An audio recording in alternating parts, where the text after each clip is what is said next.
Throughout history, few men have risen to shape the world in their image like Alexander the Great, Genghis Khan, and Napoleon Bonaparte. These three legendary conquerors carved their names into history with sword and strategy, expanding their empires to unimaginable heights. But despite their incredible achievements, their lives were destined to end, leaving us to wonder if even the greatest conquerors can escape their inevitable fall.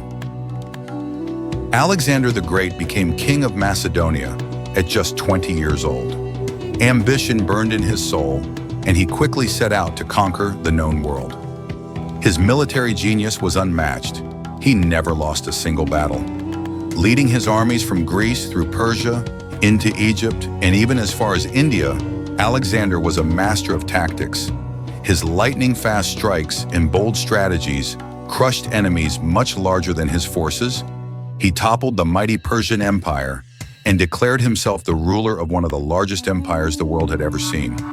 Alexander's soldiers followed him for over a decade, marching across continents, but their relentless journey came to an end in the city of Babylon in 323 BCE. After a sudden illness, possibly from fever or poison, Alexander died at just 32. His empire, lacking a strong heir, was torn apart by his generals, and the dream of a unified world died with him. Though his name would live on, his empire crumbled, scattered into smaller kingdoms. Far to the east, centuries later, another great conqueror rose from the windswept steppes of Mongolia. Genghis Khan, born as Temujin, was a man who united the fractious Mongol tribes through sheer determination and brutal warfare. His rise to power was a tale of survival and unbreakable will. Once he had consolidated his power, Genghis Khan unleashed his Mongol army upon the world. His conquests were legendary, spreading terror and destruction wherever he went. His forces moved faster than any army in history, conquering vast territories from China to Europe. The Mongol Empire under Genghis Khan became the largest contiguous empire the world had ever seen.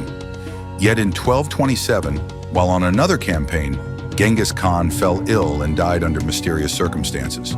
Some say he was killed in battle, while others believe illness took him. His death was kept secret for some time, and to this day his burial site remains unknown.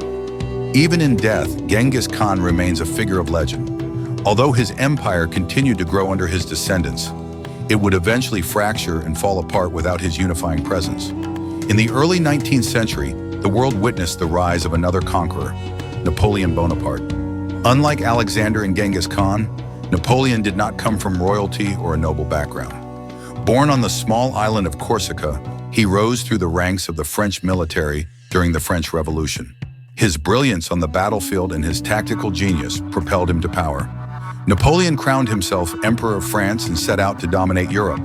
He won stunning victories against seemingly unbeatable odds, and his empire stretched across much of Europe. But Napoleon's ambition knew no limits, and in 1812, he made a fatal mistake. He invaded Russia. The harsh winter, lack of supplies, and Russian resistance decimated his once great army. This disastrous campaign marked the beginning of the end for Napoleon.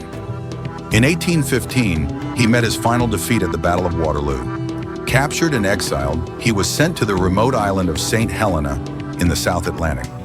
Far from the power and glory he once commanded, Napoleon lived out his final years in isolation. In 1821, he died, a lonely man, far from the empire he had once ruled. Though each of these men rose to unimaginable heights, their lives remind us that no empire, no matter how vast, can last forever.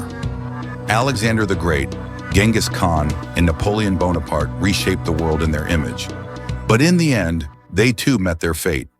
Their legacies endure, but even the greatest conquerors could not escape their fall from power.